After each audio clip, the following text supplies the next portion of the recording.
ಪುಣ್ಯ ಅನ್ನೋದು ಇವತ್ತು ನಾವು ನೋಡಬೇಕಾದ ಮೊದಲ. ಉತ್ತಾರಣ ದುಷ್ಕೃತಿ, ಅಲ್ಲಿ ತನಕ ನಾವು ನಿನ್ನೆ ನೋಡಿದ್ದೆವು. ಇವತ್ತು ನೋಡಬೇಕಾದ್ದು 925ನೇ ನಾಮ ಪುಣ್ಯ. ಅದರ ಮುಂದಿನ ನಾಮ ದುಸ್ವಪ್ನ ನಾಶನ ಅಂತ. ಪುಣ್ಯ ಅಂದರೆ ಈ ಶಬ್ದ ನಿನ್ನೆ ಪುಣ್ಯ ಶ್ರವಣ ಕೀರ್ತನ ಅನ್ನುವಲ್ಲಿ ಬಂದಿತ್ತು. ಮತ್ತು ಪುಣ್ಯ ಶಬ್ದದ 2 ಅರ್ಥಗಳನ್ನು ನಾನು ಈ ಹಿಂದೆ ಅನೇಕ ಬಾರಿ ವಿವರಿಸಿದ್ದೆ. ಒಂದು ಪುಣ್ಯ ಅಂದರೆ ಪ್ಯೂರ್ ಅಂತ ಅರ್ಥ, ಪವಿತ್ರವಾದದ್ದು ಅಂತ. ಇನ್ನೊಂದು ಪುಣ್ಯ ಅಂದರೆ ಬ್ಯೂಟಿಫುಲ್ ಅಂತ. 2 ಅರ್ಥ ಸಂಸ್ಕೃತದಲ್ಲಿ. ಪುಣ್ಯ ಅಂದರೆ ಸುಂದರ ಅಂತ ಒಂದರ್ಥ. ಇದು ಹೆಚ್ಚು ಜನಕ್ಕೆ ಬಳಕೆಯಲ್ಲಿ ಇಲ್ಲದ ಅರ್ಥ ಸುಂದರ ಅನ್ನೋದು. ಪುಣ್ಯ ಅಂದರೆ ಪವಿತ್ರ ಅನ್ನುವಂಥ ಅರ್ಥ ಎಲ್ಲ ಕಡೆ. ಇವಾಗ ಪುಣ್ಯತೀರ್ಥ ಅಂತ ಹೇಳ್ತೇವೆ ನಾವು. ಪುಣ್ಯತೀರ್ಥದಲ್ಲಿ ಸ್ನಾನ ಅಂತ. ಪುಣ್ಯತೀರ್ಥ ಅಂದರೆ ಪವಿತ್ರವಾದ, ಸೇಕ್ರೆಡ್ ವಾಟರ್ ಅಂತ ಅರ್ಥ. ಪವಿತ್ರವಾದ ತೀರ್ಥದಲ್ಲಿ ಸ್ನಾನ. ಅದನ್ನ ಪುಣ್ಯ ಅನ್ನುವುದಕ್ಕೆ ಪವಿತ್ರ ಅನ್ನುವ ಅರ್ಥ ಒಂದು ದೃಷ್ಟಿಯಿಂದ ಎಲ್ಲ ಕಡೆಯೂ ಬಳಕೆಯಲ್ಲಿರುವಂಥ ಸಾರ್ವತ್ರಿಕವಾದ ಅರ್ಥ. ನಾವು ಪುಣ್ಯ ಪಾಪ ಅಂತೇವಲ್ಲ, ಅಲ್ಲಿಯೂ ನಿಜವಾಗಿ ಪವಿತ್ರ ಅನ್ನುವುದೇ ಅರ್ಥ. ಯಾವುದು ನಮ್ಮನ್ನ ಪಾವನಗೊಳಿಸುತ್ತೋ ಅದು ಪುಣ್ಯ, ಯಾವುದು ನಮ್ಮನ್ನ ಕೊಳೆಗೆ ತಳ್ಳುತ್ತೋ ಅದು ಪಾಪ ಅಷ್ಟೇ. ಅದನ್ನ ಅಲ್ಲಿಯೂ ಪ್ಯೂರ್ ಇಂಪ್ಯೂರ್ ಅನ್ನೋ ಅರ್ಥವೇ ಪುಣ್ಯ ಅಂದರೆ ಪವಿತ್ರವಾದದ್ದು. ಅಂದ ಭಗವಂತ ಪವಿತ್ರಾಣಂ ಪವಿತ್ರಂ ಯೋ ಮಂಗಲಾನಾಂಚ ಮಂಗಲಂ ಅಂತ ಪ್ರಾರಂಭದಲ್ಲೇ ಭೀಷ್ಮಾಚಾರ್ಯ ಹೇಳಿದರು. ಜಗತ್ತಿನಲ್ಲಿ ಪವಿತ್ರವಾದ ವಸ್ತುಗಳಲ್ಲೆಲ್ಲ ಸರ್ವಶ್ರೇಷ್ಠವಾದ ಪವಿತ್ರವಾದ ವಸ್ತು ಭಗವಂತ. ಅವನ ನಾಮವನ್ನು ಹೇಳುತ್ತೇನೆ. ನಾಮವೂ ಪವಿತ್ರ. ಯಾಕೆಂದ್ರೆ ಭಗವಂತ ಪವಿತ್ರ. ನಮಗೇನು ಭಗವಂತ ಕೈಗೆ ಸಿಗೋಲ್ಲ. ನಾವು ಪವಿತ್ರರಾಗುವುದು ಯಾವುದರಿಂದ ಅಂದರೆ ಭಗವಂತನ ನಾಮಸ್ಮರಣೆಯಿಂದ. ನಮ್ಮ ಎಲ್ಲ ಕೊಳೆಗಳನ್ನು ತೊಳೆದು ನಮ್ಮ ಒಳ ಹೊರಗನ್ನ ಸ್ವಚ್ಛ ಮಾಡತಕ್ಕಂಥ ಶಕ್ತಿ ಭಗವಂತನ ನಾಮಕ್ಕೆ ಇದೆ. ಆ ನಾಮದಿಂದ ವಾಚ್ಯನಾದ ಭಗವಂತ ಎಷ್ಟು ಪವಿತ್ರನಿರಬೇಕು ಅನ್ನೋ. ಸಾಮಾನ್ಯ ನಮ್ಮ ಲೋಕದಲ್ಲಿ 2 ಪವಿತ್ರ ಅಂತ ಹೇಳ್ತಾರೆ. ಒಂದು ಅದೇ ಸೇಕ್ರೆಡ್ ವಾಟರ್, ತೀರ್ಥೋದಕ. ಮತ್ತೊಂದು ವಹ್ನಿಶ್ಚ, ಬೆಂಕಿ. ಬೆಂಕಿ ಅನ್ನೋದು ಯಾವಾಗಲೂ ಪವಿತ್ರ, ಬೆಂಕಿಯನ್ನು ಅಪವಿತ್ರ ಅಂತ ಯಾರು ಹೇಳೋದಿಲ್ಲ. ಯಾಕೆಂದ್ರೆ ಅದು ಬರೇ ಪ್ಯೂರ್ ಅಷ್ಟೇ ಅಲ್ಲ, ಅದು ಪ್ಯೂರಿಫೈಯರ್ ಕೂಡ. It is not only fire, it is also purifier. ಅದು ಪ್ಯೂರಿಫೈ ಮಾಡುತ್ತೆ. ಯಾವುದು ಏನೇ ಹಾಕಿ, ಕೊಳೆ ಕಸ ಹಾಕಿ ಬೆಂಕಿಗೆ ಸುಟ್ಟು ಭಸ್ಮ. ಬೆಂಕಿಗೆ ಹಾಕಿದ ಮೇಲೆ ಅದು ಮತ್ತೆ ಕೊಳೆಯಾಗಿರೋದೇ ಇಲ್ಲ, ಅದು ಬೂದಿಯಾಗಿ ಹೊರಗೆ. ಸೊ ಯಾವ ಕೊಳೆಯನ್ನು ಸುಟ್ಟು ನಾಶ ಮಾಡುವಂತಹ ಶಕ್ತಿ. ಆದ್ದರಿಂದ ಅಗ್ನಿ ಮತ್ತು ತೀರ್ಥ ಇದು 2 ನಾವು ಪವಿತ್ರ ಅಂತ ಲೋಕದಲ್ಲಿ. ಈ 2ರ ಒಳಗೆ ಸನ್ನಿಹಿತನಾಗಿದ್ದು ಭಗವಂತ ವಿಶೇಷ ಪಾವಿತ್ರ್ಯ ಅನ್ನುವ ಕೊಟ್ಟವನಾದ್ದರಿಂದ ಅದು ಪವಿತ್ರ. ಅದು ಯಾಕೆ ಪವಿತ್ರ ಆಯಿತು ಅಂದರೆ ಅದರೊಳಗೆ ಭಗವಂತ ಶುದ್ಧಿಕಾರಕನಾಗಿ ಪಾವಕನಾಗಿ ತುಂಬಿದ. ಪಾವಕಾನ ಸರಸ್ವತಿ ವಾಜೇಭಿರ್ವಾಜಿನೀವತಿ. ಎಲ್ಲವನ್ನು ಶುದ್ಧಗೊಳಿಸುವಂಥದ್ದು ಸರಸ್ವತಿ ಅಂತ. ಸರಸ್ವತಿ ಅಂತಂದ್ರೆ ನದಿಯೂ ಹೌದು. ಸರಸ್ವತಿ ಅಂದರೆ ನಾವು ಆಡ್ತಕ್ಕಂಥ ಭಗವಂತನ ಗುಣಗಾನ ಮಾಡ್ತಕ್ಕಂಥ ಮಾತು ಹೌದು, ವಾಕ್. ಸರಸ್ವತಿ ಅಂದರೆ ವಾಗ್ದೇವತೆ. ಅದರಿಂದ ನಾವು ಶುದ್ಧವಾಗುವುದು ಯಾವುದರಿಂದ ಅಂದರೆ ಶುದ್ಧವಾದ ಮಾತನ್ನಾಡುವುದರಿಂದ.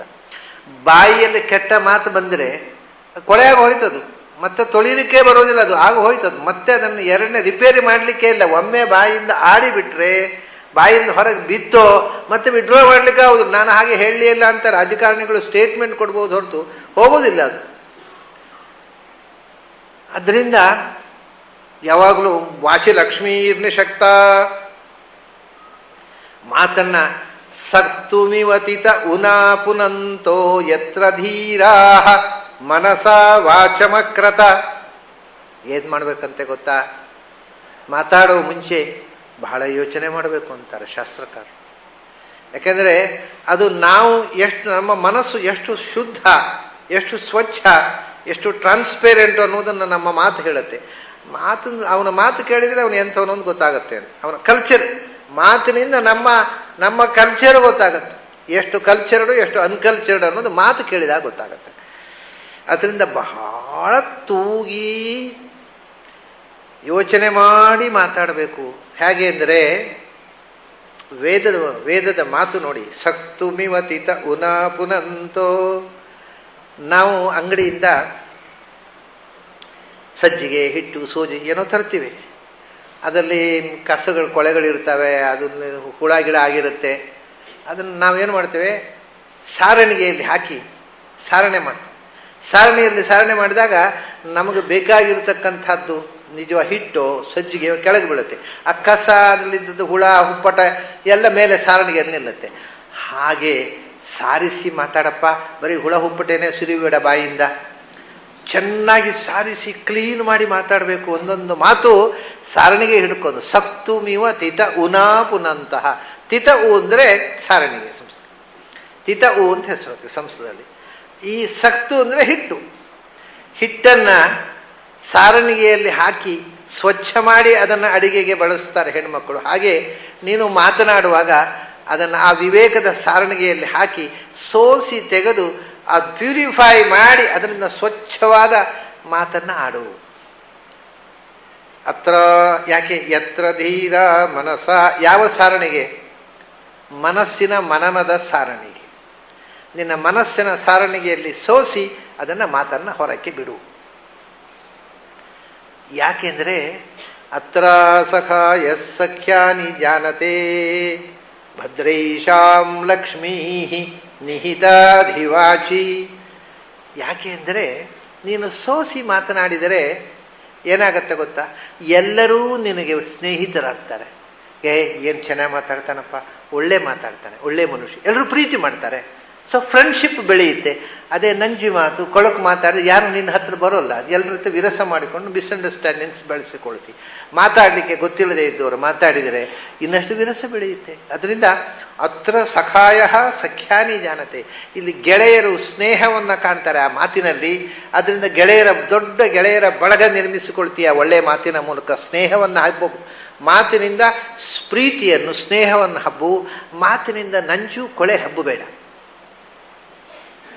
ಯಾಕೆ? ಭದ್ರೈಷಾಂ ಲಕ್ಷ್ಮೀ ನಿಹಿತಾಧಿವಾಚಿ. ನಿಮ್ಮ ಎಲ್ಲ ಬದುಕಿನ ಮಂಗಲ ಸಂಪತ್ತು ಮಾತಿನಲ್ಲಿರುವುದು. ಬಹಳ ಎಚ್ಚರದಿಂದ ಮಾತಾಡು, ಎಚ್ಚರ ತಪ್ಪಿ ಮಾತಾಡಬೇಡ. ಹಾಗಾದರೆ ಪಾವಕಾನ ಸರಸ್ವತಿ, ನಮ್ಮನ್ನು ಶೋಧನೆ ಮಾಡು, ಶುದ್ಧಿಗೊಳಿಸುವಂಥದ್ದು ಸರಸ್ವತಿ. ಸರಸ್ವತಿ ಅಂದರೆ ಹರಿಯುವ ಸರಸ್ವತಿ. ಒಂದು ಬಾಯಿಯಿಂದ ಹೊರಕ್ಕೆ ಹರಿಯುವ ಸರಸ್ವತಿ, ಒಂದು ನೆಲದಲ್ಲಿ ಹರಿಯುವ ಸರಸ್ವತಿ. ಇಮಮ್ಮೆ ಗಂಗೆ ಯಮುನೆ ಸರಸ್ವತಿ. ಇದೆಲ್ಲವೂ ನಮ್ಮನ್ನು ಶುದ್ಧಿಗೊಳಿಸುವಂಥವು. ಕಾರಣ ಏನು? ಯಾವಾಗ ಅದು ಶುದ್ಧ ಆಗತ್ತೆ ಅಂದರೆ ಪುಣ್ಯ ಅತ್ಯಂತ ಪವಿತ್ರನಾದ ಭಗವಂತನನ್ನು ವಿಷಯೀಕರಿಸಿದಾಗ ಅದು ಪವಿತ್ರ ಆಗತ್ತೆ. ಅದಕ್ಕೆ ಪುಣ್ಯಶ್ರವಣ ಕೀರ್ತನ ಅಂತ. ಭಗವಂತನ ಬಗೆಗೆ ಮಾತನಾಡು. ಆವಾಗ ಮಾತು ಸ್ವಚ್ಛ, ಕ್ಲೀನ್, ಪ್ಯೂರ್, ಕೊಳೆ ಇಲ್ಲ. ಅದು ಬೇಡವಾದಂಥ ಮಾತಿಗೆ ಹರಟೆಗೆ ಬಳಸು, ಕೊಳೆ ತುಂಬಿತು. ಅದರಿಂದ ಒಬ್ಬರಿಗೆ ಅಪಾರ್ಥಗಳು, ವಿರಸಗಳು, ಜಗಳಗಳು ಎಲ್ಲ ಇದು ಬೆಳೆಯೋದು. ಮನನದಿಂದ ಆಡಿದಾಗ ಮಾತು ಮುತ್ತಿನಂಥ ಮಾತಾಗ್ಬಿಡುತ್ತೆ. ಮನನ ಇಲ್ಲದೆ ದುಡುಕಿ ಆಡಿದ ಮಾತಿಗೆ ಮಾತು ಬೆಳೆಯುತ್ತೆ. ಮಾತಿಗೆ ಮಾತು ಬೆಳೆದು ಜಗಳ ಆಗುತ್ತೆ ಅಷ್ಟೆ. ಹಾಗೆ ಅದು ನಮ್ಮ ಮಾತು ಪವಿತ್ರವಾಗಿರಬೇಕು, ನಮ್ಮ ಬದುಕು ಪವಿತ್ರವಾಗಿರಬೇಕು. ಭಗವಂತ ಒಳಗೆ ಕೂತ್ರೆ ಈ ಬದುಕು ಪವಿತ್ರ. ಯಾಕೆಂದರೆ ಭಗವಂತ ಹೊರಟು ಹೋದರೆ ಇದನ್ನು ಹೆಣ ಅಂತಾರೆ. ಈ ಶರೀರವನ್ನು ಇಷ್ಟು ಚಂದ ಮಾಡಿ, ಏನು ಟ್ರಿಮ್ ಆಗಿ, ಏನು ಹೇರ್ ಕಟ್ಟಿಂಗ್, ಏನು ಗರಿ ಇಸ್ತ್ರಿ ಹಾಕಿದ ಸೀರೆ ಏನು, ಅಂಗಿ ಏನು, ಕೋಟ್ ಏನು, ಪ್ಯಾಂಟ್ ಏನು. ಯಾವಾಗ ಒಳಗೆ ಭಗವಂತ ಕೂತಿದ್ದಾಗ ಅವನು ಹೊರಟೋಗ್ಬಿಟ್ರೆ ಏನಿಲ್ಲ, ಮತ್ತೆ ಹೆಣ. ಮತ್ತೆ ಅದನ್ನು ಪ್ರೀತಿಸಿದವರೇ ಮೂಗು ಮುರಿದು ಆಚೆ ಹೋಗ್ತಾರೆ. ಅಯ್ಯೋ ನನ್ನ ನೋಡ್ಲಿಕ್ಕೆ ಆಗೋಲ್ಲಪ್ಪ, ನಾಸಯ್ಯ. ಹಾಗಾಗಿ ಅದು ಯಾವಾಗ ಪುಣ್ಯ, ಅದು ಪವಿತ್ರ, ಅದು ಬ್ಯೂಟಿಫುಲ್, ಎರಡೂ ಸುಂದರ. ಒಂದು ದೇಹ, ಅದರ ಸೌಂದರ್ಯಕ್ಕೆ ನಾವು ಹುಚ್ಚು ಕಟ್ಟುತ್ತೇವೆ. ಅದನ್ನು ಎಷ್ಟು ಪ್ಯೂರು, ಅದಕ್ಕೋಸ್ಕರ ಅದನ್ನು ಏನು ತೊಳೆಯೋದೇನು, ಸೋಪ್ ಹಾಕಿ ಸೆಂಟ್ ಹಚ್ಚೋದೇನು, ಪೌಡ್ರ್ ಹಚ್ಚೋದೇನು, ಓಹೋಹೋ, ಈ ಎಲ್ಲ ಎಲ್ಲಿವರೆಗೆ ಅದರಲ್ಲಿ ಭಗವಂತ ಒಳ ಕೂತು ಅವನು ಕಾರವಾರ ಮಾಡುವವರೆಗೆ ಅವನು ಹೊರಟು ಹೋದ ಅಂದರೆ it is dead body, nobody likes it. ಆವಾಗ ಅದು ಪುಣ್ಯ ಅಲ್ಲ, ಅದು ಪವಿತ್ರವೂ ಅಲ್ಲ, ಸುಂದರವೂ ಅಲ್ಲ. ಎಂಥ ಸುಂದರವಾದ ದೇಹ, ಅದನ್ನು ಒಳಗಿರತಕ್ಕಂಥ ಪರಮಾತ್ಮ ಹೊರಟೋಗ್ಬಿಟ್ರೆ ಯಾರು ಏನು ಬೆಲೆ ಆ ಸೌಂದರ್ಯಕ್ಕೆ? ಕೊಳಕೋದು. ಆಮೇಲೆ ಯಾರು ಆ ಸೌಂದರ್ಯವನ್ನು ಎಂಜಾಯ್ ಮಾಡೋಲ್ಲ. ಆದ್ದರಿಂದ ಈ ದೇಹಕ್ಕೆ ಪಾವಿತ್ರ್ಯವನ್ನು ಕೊಟ್ಟವ, ಅವನಿರುವಷ್ಟು ಕಾಲ ಶಿವ, ಅವನು ಹೊರಟೋದ್ರೆ ಶವ. ಇದು ಪುಣ್ಯ. ಈ ದೇಹಕ್ಕೆ ಪಾವಿತ್ರ್ಯವನ್ನು ಕೊಟ್ಟವ, ಮಾತಿನಲ್ಲಿ ಸನ್ನಿಹಿತನಾಗಿ ಮಾತನ್ನು ಪವಿತ್ರಗೊಳಿಸಿದವ, ನದಿಯಲ್ಲಿ ಬೆಂಕಿಯಲ್ಲಿ ನಿಂತು ನದಿಯನ್ನು ಬೆಂಕಿಯನ್ನು ಪುಣ್ಯ ಮಾಡಿದವ, ನಮ್ಮ ಒಳಗೆ ಕೂತು ನಮ್ಮ ಕೈಯಿಂದ ಸತ್ಕರ್ಮಗಳನ್ನು ಮಾಡಿಸಿ ಪುಣ್ಯಕರ್ಮಗಳನ್ನು ಮಾಡಿಸಿ ಪುಣ್ಯಲೋಕವನ್ನು ಕೊಡುವವ. ಇದೆಲ್ಲವೂ ಪುಣ್ಯ.